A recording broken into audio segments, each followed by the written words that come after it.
Rev it up and welcome to Cars Yeah, show number 1716. Hold on. Today we're going drag racing.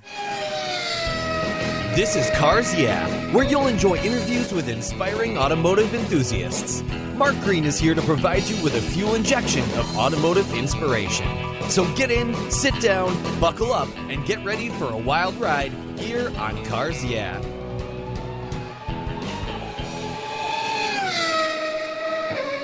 Hello, inspiring automotive enthusiasts, and welcome to Cars Yeah. Today I'm in Farmingdale, New York, with a very special guest by the name of Justin Ashley. Hey, Justin, welcome to Cars Yeah. Are you buckled up and ready for another fun ride? Thank you for having me on. I'm all buckled up and ready to go. All right. Kind of silly asking a guy like you if you're buckled up and ready for a fun ride, because that's what you do. And I'll explain that in a minute with your proper introduction. But before I do that, Justin, I want you to tell my listeners one little thing that most people may not know about you. Sure. I think one thing most people may not know about me is that although I drive a race car, actually by day, I'm a fix and flip real estate investor in New York. So I go through all kinds of properties that you could possibly imagine, foreclosures, short sales, that have all kinds of crazy aesthetics, all kinds of crazy looks and smells to them, and flip them to make them look real nice. You know, I love this. There's some great television shows that I've enjoyed watching people do just that. And growing up with a father who was an architect, my dad always had a special way of looking at things. And he did some of that after he retired and had a lot of fun with it. And he would get very creative, and he'd always buy the dumpiest places he could find. And I'd go over there and go, Dad, what are you thinking? But you know what? When it was done, it was like, how did you see this? How did you have that vision? So would you call yourself a somewhat creative person when you walk into these distressed properties and kind of see a vision of what you're going to do with it? Yeah, I think so. Absolutely. I think I'm, a creative person for that exact reason. When I walk into these houses, like you said, when you did with your father, it's sometimes tough to see the vision in the beginning, because of, the mess that's ahead of you and all the stuff that you have to work through to actually get it to that point. But when you actually have the vision to go in there and use your creative ability to know what you're going to make it at the end, that's when you can really create something special. So there's a lot of reward, I would imagine, from what you're doing. Oh, absolutely. I think that at the end of the day, that's part of the reason why I love to do it. It's a lot of hard work. It takes a lot of time and effort, just like racing does, but you do it for the reward. It's a very rewarding job to go through that process and have that vision in the beginning and then see it come together at the end. And then when it's all said and done, you get to sell it to a family that hopefully creates a very happy and healthy life there. So I definitely say it's one of the more rewarding things I've had the opportunity to be able to do. Well, let me give you a proper introduction. We're going to dive into your racing career. You have had one heck of a very cool year this year. Justin Ashley won the NHRA Summer Nationals during his Top Fuel rookie season here in 2020. And he finished in the top 10, earning the 2020 NHRA Rookie of the Year. Congratulations, Justin. Justin Ashley Racing is in partnership with Davis Motorsports and fields the strutmasters.com Top Fuel dragster in the NHRA Camping World Drag Racing Series. Prior to his professional debut, Justin won twice in top alcohol dragsters on the Lucas Oil Series. He's the son of multi-time NHRA National event winner Mike Ashley. In 2017, he was named to the Drag Illustrated magazine's 30 Under 30 list, highlighting some of the most racing, promising young individuals on and off the track. Very, very cool. Congratulations for what you've done this year. We'll be back in just a minute to talk with Justin, but first a word from our valued sponsors that make this show possible. So sit tight. We're at the drag races today. It's going to get loud. Cover your ears. We'll be right back. You've heard me talk about Covercraft here on Cars Yeah since I began bringing you inspiring automotive enthusiasts over 6 years ago. Covercraft is a company I've trusted to protect my vehicles since I was in high school. But did you know they've been in business longer than that? Covercraft was founded in 1965. You don't stay in business for over 55 years without providing your customers with superior quality, innovative solutions, and a massive breadth of selections and categories when it comes to protection. Their custom fit car covers are just the start. Covercraft offers covers for cars, trucks, ATVs, boats, outdoor furniture, seats, trunk, floors, dashes, masks for the front of your rides, and a whole lot more. And here's something special just for you from me. Use the code YEAH120 at covercraft.com and you'll get 10% off your Covercraft order. That's right, 10% off. Simply use the code YEAH120, that's YEAH120 at checkout. Covercraft, protecting the things that move you. All right, Justin, we are back, and as we continue on your journey, I want you to share a success quote or a mantra, some kind of saying that's been instrumental in forming your success in life. I always say it's a great way to get the inspirational tires smoking. That's something you know how to do, is smoke tires. So, Justin, grab the wheel. That's right. So I think probably one of the most inspirational quotes I learned was around 10 years ago or so. I had someone tell me, you know what, it's not the size of the dog in the fight, it's the size of the fight in the dog. And for me, that's a mantra that I've always carried with me in my life. It's not really about, you know, your physical attributes. It's not about what's on the outside. It's about what's on the inside. And if you're willing to put the blood, the sweat, the tears, if you're willing to, you know, put the effort and time into doing what you love and do it with all your heart, you'll be successful and you'll give yourself the best opportunity. So I think it's a mantra that kind of in another way says, you know, use your heart and never quit and never give up. And I think that's something that I've stood by throughout my life. Well, it's obviously worked for you. Let's dive into this crazy year, 2020. Oh my gosh, the challenges that we've all been thrown. And you add in that the challenges of trying to be a winner in drag racing, any kind of racing, and then the competitors and everything. Let's talk a little bit about this year you've had, and congratulations again for your accolades, what you've done. It's absolutely fantastic. So kind of walk us through what this year's meant to you. Yeah, so thank you. I appreciate it. We've been fortunate enough to have a really good year. And the truth of the matter is I say we for a reason, because it's a team sport. And I'm fortunate to have a lot of really great sponsors like strutmasters.com and like AutoShocker that help put us in a position to be able to do this. And because of Aaron Brooks and our awesome Davis Motorsports team, we were able to really go out there and run well. And in a year where there's so much going on in the world outside of racing, to be able to go out there and find the kind of success that we had, to be able to win Rookie of the Year, to be able to go a bunch of rounds at a bunch of different races, to be able to collect our first win together as a team really just meant the world to me. And I think more so than anything else, it makes me appreciate, you know, all the good things that we were able to accomplish this year and help us build some momentum for 2021. What does 2021 look like for you? What are you looking forward to? Yeah, I'm looking forward to getting back out there again and racing. We have a 4-month or so wait in the off season, and in 2021, you know, we'd like to get out there and run the full schedule and give ourselves an opportunity to win at every race that we attend. And you know, I think that NHRA has opened up some avenues for us with an expansive TV package that'll broadcast us on Fox and live, and it'll be exciting to get out there for the TV viewers, to get out there for our team, and to be able to get out there for the fans and put our best foot forward. Well, we sure all wish that we can all get back out there and watch all of this. With what happened this year with the pandemic has been such a huge challenge. What were some of the challenges that this pandemic tossed at you, but you still were able to come through and be a winner?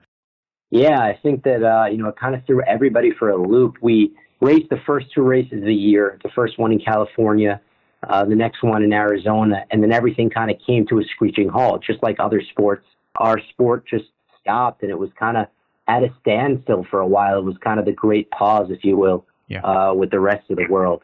So we had a lot of unknowns, really. We didn't know when we would go back racing. We didn't know if we would go back racing, and if we were, would we be able to maintain the same team that we had from the beginning? And, you know, I would think more so than anything else, just dealing with those unknowns and all the different variables.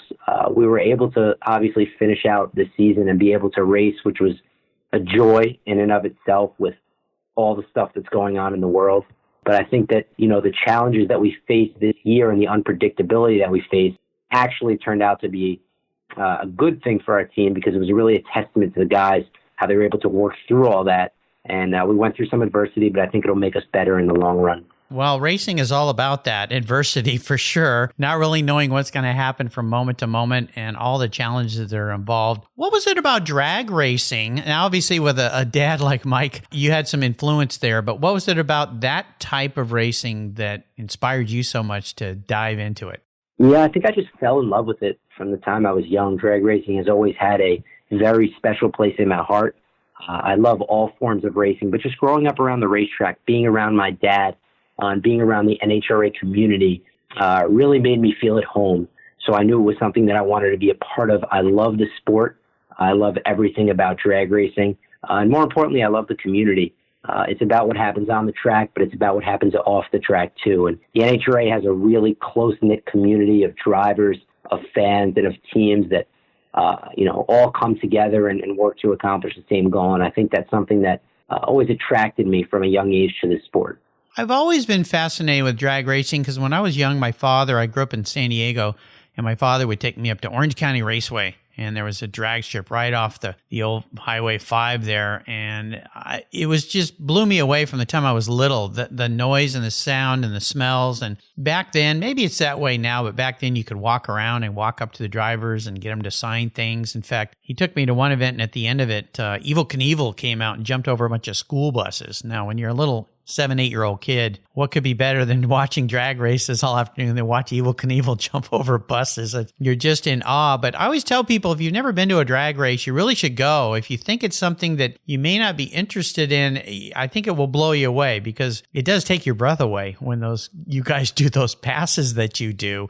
Tell me a little bit about, is there a challenge or what it's like to do all the work it takes to lead up to this 3, 4, 5 second run that you do? I mean, it's like over in a blink of the eye. Yeah, it's really amazing. It really is a sensory sport. You have to really be there to understand really what it's all about. Now, it's awesome to be able to watch it on TV, but when you're actually there and you can take in the sights and take in the smells, you can really understand how powerful these cars actually are. I mean, you're talking about smoke, you're talking about flames, and you're talking about top fuel dragsters and nitro funny cars that have between 10,000 and 11,000 horsepower. Yeah, it's mind-blowing. It really is. It really is mind-blowing. And when you're actually there, you see the teams working so diligently throughout the day and throughout the weekend, putting in early mornings and late nights to be able to go out there and run your top fuel dragster or run your nitro funny car for less than 4 seconds down the racetrack. Yeah. Only a few times throughout the weekend. So it's unique, and all that hard work for such a short period of time, but it makes it all worth it. And again, I encourage anybody out there in 2021, we're all want to get out and do things. I mean, we just feel like we've been kept in a cage this year. Make a point to get out to the drag races, and there's plenty of them all over the country, no matter where you live. I think you'll be really impressed. You have a lot of fun. You get to meet the drivers. You get to walk up and watch these guys rip an engine down and put it back together. It's actually mind-blowing to me. I mean, it's just incredible the amount of work that goes into making these runs, and then to have an outcome like you and your team have had, to be a winner even more so. I always ask my guests about a big challenge or a big failure they faced in life. Racing is like ups and downs. Tell me about a big challenge that you faced in your racing career, one that may have set you back on your heels, but more importantly, how did it help you learn something that helped you move forward and become a champion? Yeah, I think that's a great question, because when you're racing for a long time, or whether you're playing any kind of sport or whether you're in business or life in general, you're going to face those challenges that end up making you a better person or a better driver in this instance. And for me, before I raced in Top Fuel, I was fortunate enough to race in a category called Top Alcohol Dragster, which really is the minor leagues. Kind of prepares you the best you can possibly be prepared to race Top Fuel. And really the first time I got behind the wheel of a Top Alcohol Dragster, it did not go well. Pretty much everything you can imagine did not go well. And, I drove the car close to the wall. I wasn't doing anything that I was supposed to be doing. And things just weren't working out well. And, for me, I had to really take a step back and say, okay, what do I need to do better? How can I put myself in a better position to be able to go out there and do my job? Because at the time, there was a lot of doubt. Maybe not internally, but externally from a lot of people that didn't believe that I was going to be able to do that, and that, quite frankly, doubted me and didn't think it would be possible. And I was fortunate enough to use that as a learning experience and use it as fuel moving forward. And I think as painful as that experience was to go through at the time, without that experience, I wouldn't be where I am today, because it taught me so much about racing. but it really taught me more about life, more so than anything else. Digging down deep. I've had a lot of racers on the show, hundreds of racers, and I've had a fair number of father-son racing teams, everything from F1 racers to IndyCar racers and drag racers. Was there any bit of a challenge for you as you first started when you really are walking a bit in the shadow of somebody who's a multi-time NHRA national event winner like Mike Ashley? Yeah, it's funny because kind of growing up in his shadow, there's that inherent pressure that kind of comes along with it, and those expectations that you have to go out there, that you have to be in racing, and that you have to perform. But for me, I'm lucky in the fact that my dad right away took all that pressure off me. Whether I want to race, that's great. Whether I want to do something else, that's great. It's about really what makes you happy, and not being judged on your successes or failures on the racetrack, but more importantly, the type of person you are. So I think that pressure was pretty much taken off me right away, which I think has really allowed me to go out there and be relatively successful so far in my early career. Relatively successful. Well, you're a humble guy, that's for sure. To go out and do what you did this year is pretty darn cool. Are there any relationships, correlations to what you do as your other business in restoring these old distressed properties and racing? Is there any lessons that you learn when you walk into these challenging build projects that can be taken over into the world of racing? Yeah, I think it's actually very similar in a lot of ways. When you're looking at business as a whole and you're looking at the fix and flip business, you look at a product and you have to have that creative ability, like we touched on earlier, to make it the best that it can be. And when you go through that process, it's a lot, but at the end, the reward is worth it. And it's the same thing with racing. You have to have that vision when you're looking at something, to be able to build a team, to be able to build a program and know where you want to get to. And it's a lot of hard work. It's a lot of dedication. But just like in the fix and flip business, the end product is winning. And at the end, it makes it all worth it. Absolutely. You said a great word there, vision. The vision to know where you want to be, where you want to go. And of course, in the fix and flip business, it's all about economics too. What can we do? It's about picking the right neighborhood. What's that rule in real estate? Location, location, location. The three most important. That's right. Yeah, right. Absolutely. And I would think in drag racing, it's all about winning, winning, winning. So there you go. Nice relationship there. Let's take a short break. When we come back, I want to dive into your history, your passion for automobiles and racing and so forth. So keep the seatbelts on. The Christmas tree is about to light up, even though it just lit up last week. Belated Christmas greetings to everybody, and we'll be right back. Let's take a pit stop from the conversation and talk about my charity of choice here at Cars Yeah, America's Automotive Trust. America's Automotive Trust is a group of like-minded nonprofits working together to preserve and promote car culture across the country. Together, they provide scholarships and grants to aspiring technicians and restoration artists. They provide youth education programs and bring communities together through auto-related events, car shows, and drives. One of those nonprofits is very near and dear to my heart because it's right down the road from the Cars Yeah headquarters. It's the LeMay America's Car Museum in Tacoma, Washington. One of the world's truly great automobile collections and one of those must-see bucket list destinations for car people like you and me. If you haven't seen it, I hope you make a trip soon. And if you have seen it, it's probably time to visit again. To learn more about this fantastic museum, go to www.americascarmuseum.org. And while you're there, you can donate to help them keep their engines running. That's www.americascarmuseum.org. All right, we are back, and I'd love for you to share a story that instigated this passion. We've mentioned your dad, Mike, being a multi-time NHRA champion, but sometimes kids of people that do one thing, they want to go down a whole nother path. But was there a pivotal moment when you kind of woke up and said, you know what, I'm going to be a race car driver just like my dad? Yeah, there was definitely a pivotal moment. I would say there were probably one or two. For me, it was 2007. I was probably around 11 or 12 years old, and I was at the U.S. Nationals in Indianapolis, and my father was racing Nitro Funny Car there, and he went on to win the race. And I remember being at the top end, and I think I was more nervous than he was, and just watching him win and pull around the top end and hop out of the car and just see the genuine excitement and the genuine joy that he had on his face. That's when I knew. I said, you know what, I want to be able to do something special. I want to be able to do something like this. And I think that moment was really pivotal for me because I realized, okay, racing, it's more than just, the 3 or 4 seconds that's on the track. It's all the work. It's the process and soaking it all in that makes it all worth it. Definitely. Yeah, those wins are really big highs, that's for sure. Well, I just like to have a little bit of fun and ask my guests about their first very special vehicle in their life. In your case, this could be a road car, or it could be the first really special race car you got in and you said, oh my gosh, I'm here. This is real. Well, what was it for you? Yeah, for me, I would have to say it was probably the first race car I had. I was 11 years old, and I had my first junior dragster. And the junior dragster went probably 30 miles an hour. Uh-huh. But when you're 11 years old, that's a race car, and that's fast. And you're racing on the track, the same track that my father races on, and the same track that all the most famous guys in the world race on. So for me, when I was able to put on a helmet, put on a fire suit, and I was 11 years old and go 30 miles an hour, I really felt special. I felt like, all right, this is awesome. This is really cool. I could see myself doing this. So for me, that was a moment.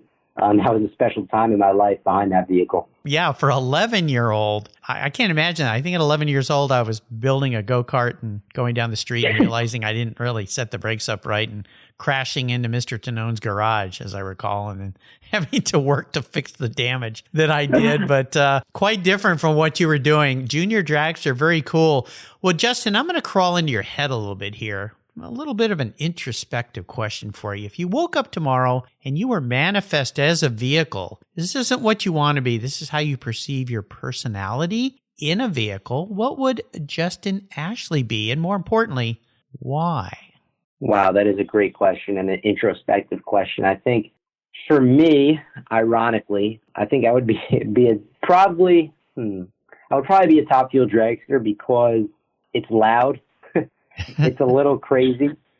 It has a lot going on, but at the end of the day, you get where you need to get. Okay. And I think for that reason, that's what it's all about. For me, maybe it's a little chaotic sometimes, but I'm always nonstop, always on the move, always doing things fast. And I think for me, that fits my personality really well. Well, it's funny. That's why I like that question. But you seem like such a nice, even keel guy talking to you today. But I would imagine when you get to the track, things get a little crazy. Yeah, they do. I think that's one of the funny things. I have people come up to me all the time and they say, wait a minute, you drive a 300 mile per hour dragster? I don't see it. I don't see it. You're more like somebody who sits behind a desk. But I think that ironically, that's one of my strengths is being even keeled, because not only are you responsible for 10 or 11,000 horsepower, but you have a lot of responsibility driving the car, but there's so many ups and downs when you're racing, just like there's ups and downs through life. And you really don't want to ride that emotional roller coaster. Right. I'm a strong believer that you'll have a lot more success if you're able to stay even keeled throughout the process. And that's not to say you don't enjoy the wins, because you take them all in and you enjoy it, because that's a big part of the process. But you really never want to get too high or never want to get too low. You just want to stay even keeled and go out there and do your job. I can see how that would help with your construction business as well, because you never know when you're going into distressed properties what could happen. I mean, you pull a wall open and you go, oh no, oh my gosh, we didn't anticipate this, or all the many surprises. It's the same in racing. It's like, oh, we didn't anticipate that or whatever. So yeah, be an even keel. I think that makes a lot of sense. Well, we're going to enter what I call the last lap, or the last run in your case here. I'm going to fire off some questions, get some quick blips of that massive engine that you get to blip that throttle to. I can feel it in my chest right now. So here we go. What's one of your personal habits, Justin, that you believe has contributed to your many successes in life? I would say one of my personal habits that's contributed to my successes is just, plain and simple hard work. I think that you're going to hit brick walls sometimes in life. You're going to hit brick walls in racing, in business and sports, whatever it may be. But you have to continue to persevere, continue to push forward, continue to get through it. And a lot of it is working hard. But in addition to working hard, a lot of it is working smart, too. You always want to make sure that you're doing the right things along the way.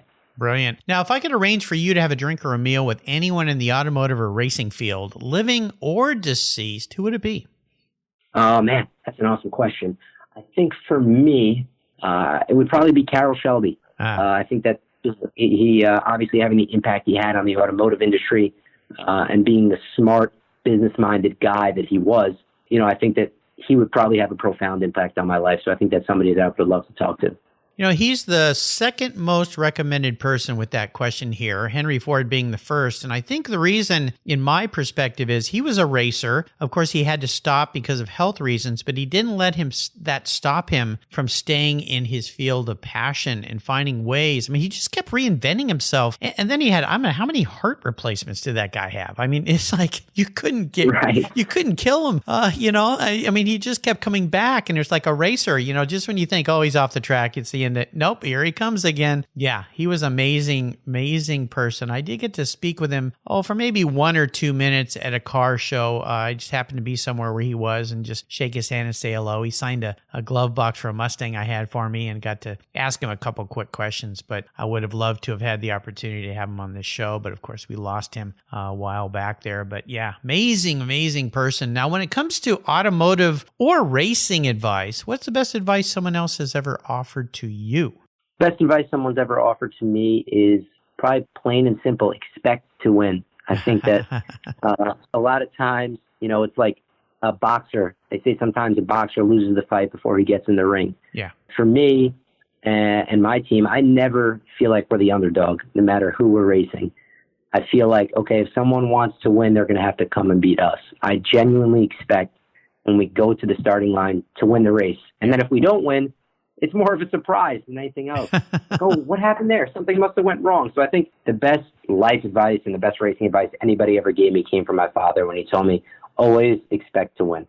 It's brilliant. I was just watching a post-fight interview with my son, Mike Tyson, and somebody asked him a question about preparing for fight and so forth. And that similar question came up, and he said, well, I fully expected to win. I always do. Right. Why would I get in the ring if I thought otherwise? It was such a brilliant answer. I mean, and you saw that he believed it. I mean, the guy, just came back from 54 years old. Whether you think the fight was silly or whatever it was, the fact that he came back, I mean, he was 100 pounds overweight. He was in poor health. He was not doing well. And to reinvent himself again and to come back and just, I mean, I always say anybody who's poking fun at Mike, you stand in the ring and take a punch from that guy at 54 years old.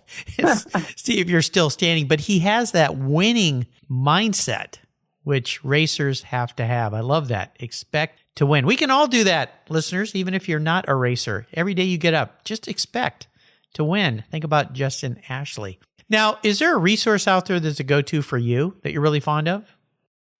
Yeah, for me, I think that the resource that I have and the best resource that I go to is my team. Yeah. Whether it's actually at the racetrack and we're racing, or whether it's outside and I need life advice. I have a great guy on my team, Dustin Davis, who is our team. He's the team owner, and we met each other about 2 years ago or so, and since then we've become like family. He's become like a brother to me, and he always has my back, and I always have his. And he's been a tremendous resource for me, whether it's life advice or racing advice, and really the whole team in general. I think that's part of the close-knit racing family type of community that makes it all so great. Absolutely. It is teamwork. Every racer knows that. You never hear a racer say me or I. It's always the team.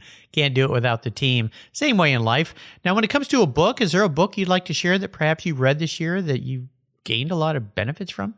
Sure. I think The 7 Habits of Highly Effective People by Stephen Covey. I think that that's a popular one, and I think it should be. I think that, I'm a big believer in, you have to do things physically, but I think you have to be strong mentally too. And I think that book helps you to create successful habits and helps you to be successful in life. So it's a little bit of a long read, maybe, relatively speaking, but I definitely think it's worth it because it's functional, because it's practical, and because it's really very easy to implement into your daily life. I love that book too. It's one of those books I've kept on my shelf for years. I pick it up. I bought it for my kids when they went off to college. And my favorite habit of those 7 is 5. First, listen to understand, and then speak to be understood. Right. It's something I've shared with many, many people and try to remind myself, and look what I end up doing, listening to people all day long and then trying to speak to be understood. So I guess that's why I like that so much. I'll make sure I put a link to that book on Justin Ashley's show notes page on the Cars Yeah website, and all the great resources he's offered here, and links to his website and his motorsports team website as well, so you can keep up with these guys in 2021. All right, Justin, we're up to the checkered flag here. Now, they really have a checkered flag in drag racing, but they do have the end of the track there that you cross with those big signs that light up and tell everybody how well you did, or maybe you didn't do. It's right there to be seen, isn't it? And it's like, oh gosh. Well, I'm going to buy you a very cool collector car, something fun for you today that you can park in your garage. I want it to tick all the boxes, though. I don't want it to just collect dust. So it's something you would take out and drive and enjoy, maybe on a weekend. Maybe you take the family, or maybe it's a small two-seater. I don't know what it might be, but what can I buy for you today, Justin? Well, how about we keep it modern? We'll go with how about a Hellcat, something like that, to go out there on the street and have a little bit of fun. Yeah. No, those are awesome cars. It's funny you mentioned that car because I just had a guest on the show a couple days ago that mentioned a Hellcat. Definitely a crazy, wild car, and a nice car for a guy that likes to go fast, and a car that you can basically take to the drag strip and race, right? That's right. That's awesome. And we see people pretty much take it to the drag strip and race. It's just a wild car, something that has a lot of power behind it. Yeah. Especially for a street car, and something that I see a lot of people out there having a blast. I would love to. There you go. Is there a color that you'd like me to get you so I get you the right one? Oh, man. Be careful, though, because I might hold you to it. You're getting me kind of excited over here. That's the idea. But, we'll keep it black, nice and slick looking, nice and sinister looking. Black. Pretty cool. All right. Yeah, the stealthy Hellcat. There you go. Well, Justin, you've taken me on a fun ride today, a great pass, as they say in drag racing. I've really enjoyed getting to know you better, and I want to thank you for sharing your journey and your success. Again, a huge congratulations to you and your team for what you pulled off this year. No doubt you're off to a great start for 2021 as we're almost there. I think we all want to be there very quickly and move things forward here in a positive way. Before I let you go, though, could you offer me one little parting piece of wisdom or guidance before you race down the track in that black Hellcat? Sure. I think probably the thing I'll say that I've learned is the most important is gratitude.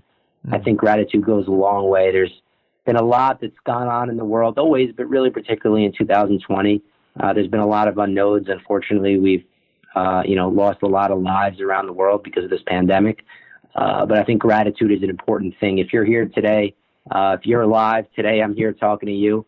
We're fortunate to be here, and we're fortunate to have food, to have water, to have all the things that are important in life. So I think gratitude is something that we always need to keep in mind. Oh, gosh, yeah. Anytime you're feeling low, just stop and think about what you have, and that lowness will go away if you just think about what you're grateful for. It's a great way to start every day, as I've learned from many people here on Cars Yeah. Well, first, when you wake up, just think of 3 things you're grateful for. It could be as simple as, wow, I woke up today.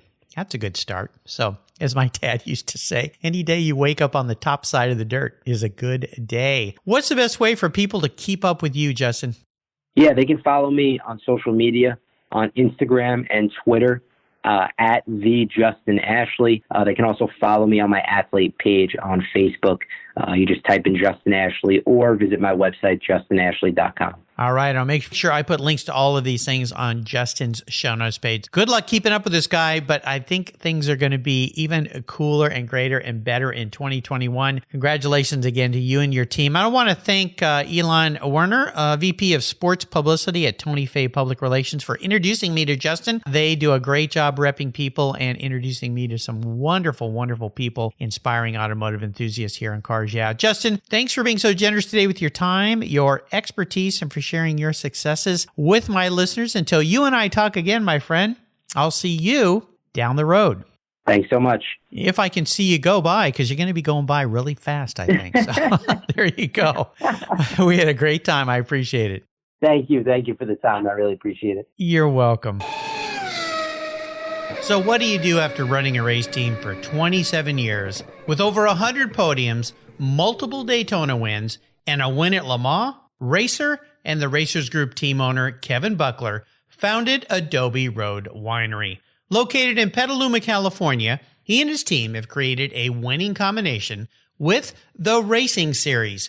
These are 4 ultra-premium red wine blends that are in a class of their own. Like racing, these wines comprise of art, precision, engineering, science, wrapped in a whole lot of fun. You can choose from 4 blends titled Redline, Apex, Shift, and the 24. Today I'm going to tell you about Apex. It's a rich and complex blend of Cabernet Sauvignon, Syrah, and Cabernet Franc. This blend is a showcase of perfection and hits the apex with its full-bodied smooth finish. An added very cool option is the label. It's a multi-dimensional rumble strip apex, reminiscent of Turn 4 at Laguna Seca. The Racing Series is a spectacular gift for the automotive enthusiast in your life, and I've got a deal for you. If you use the code CARSYEAH, all one word in all caps, at checkout, you get $10 off any purchase of the wines from the Racing Series. Your wine ships promptly and arrives quickly. Use the code CARSYEAH at checkout for $10 off your purchase today. There's always a seat at the table for excellence with the Racing Series. Go to adoberoadwines.com today and use the code CARSYEAH. Cheers! Thank you so much for joining us on today's ride here at Cars Yeah. Drive on over to carsyeah.com to find show notes and inspiring automotive fun. Download your free copy of Filler Up, a fun book filled with gorgeous photographs of fuel filler fun, including quotes from more inspiring automotive enthusiasts. Download your copy today, and we'll see you next time on Cars Yeah.